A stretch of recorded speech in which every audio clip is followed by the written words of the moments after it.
a follow-up question for you both. You talked about American Indian Center and how you're using a family model. Mm-hmm. What do you do inside the classroom, or are you involved inside the classroom?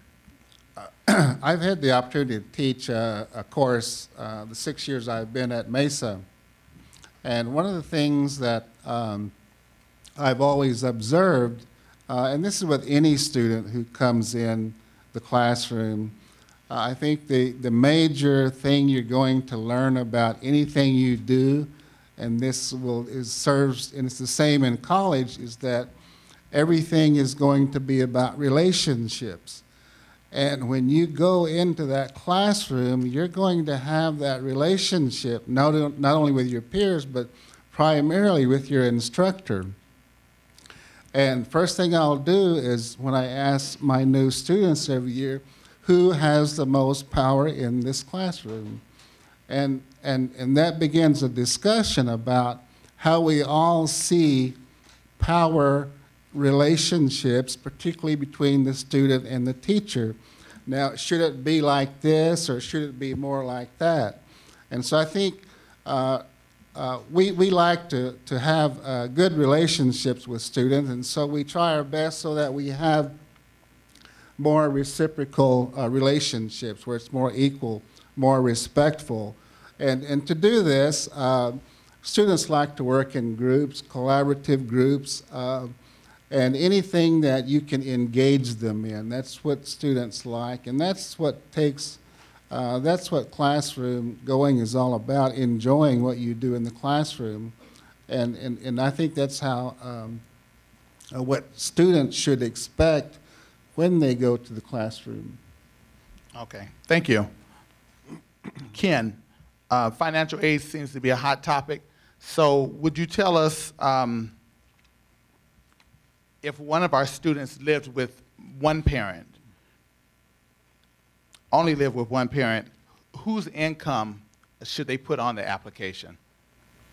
The FAFSA, again, the Free Application for Federal Student Aid, asked that particular question, and what they ask is who has supported this individual, meaning the student or potential student, for 51% of the calendar year. And so that's the income that should be put on that form.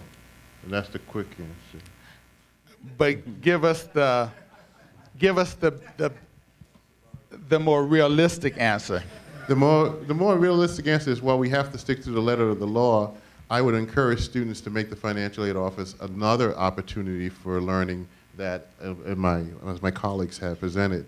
There are many, many different scenarios that go on, especially in this economy, that we have to address. It's not just who we put on the form, but can the student stand alone or his or her own? That's usually a process where we have to vet, or we have to have some deep discussions with the student about what's going on in the household. So there are going to be those type of issues that come up that in this economy, and unfortunately in certain families and social settings, that are challenges to filling out the form.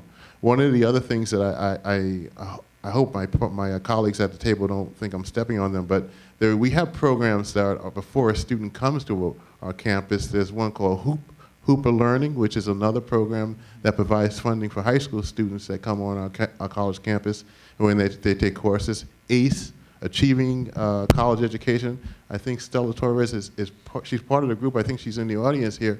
But I'd be remiss if I don't talk about the impact that ACE has on the lives of individuals of color and from Hispanic or Latino descent.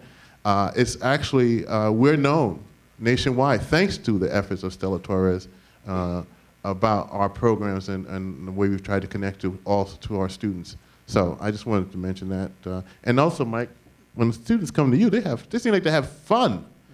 I go down there myself to have fun, and to meet students. So they have fun, and they also have a lot of influence. When we have opportunities to do things and meet people on campus, they usually have those students from student life who are practicing leadership. Those are the ones who are influenced, that the presidents say, could you come and do this and speak to this one and do this and all those kind of things. So fun is a major, major component that you still have in college. Even though you have to study, it's still great. Thank you, Ken.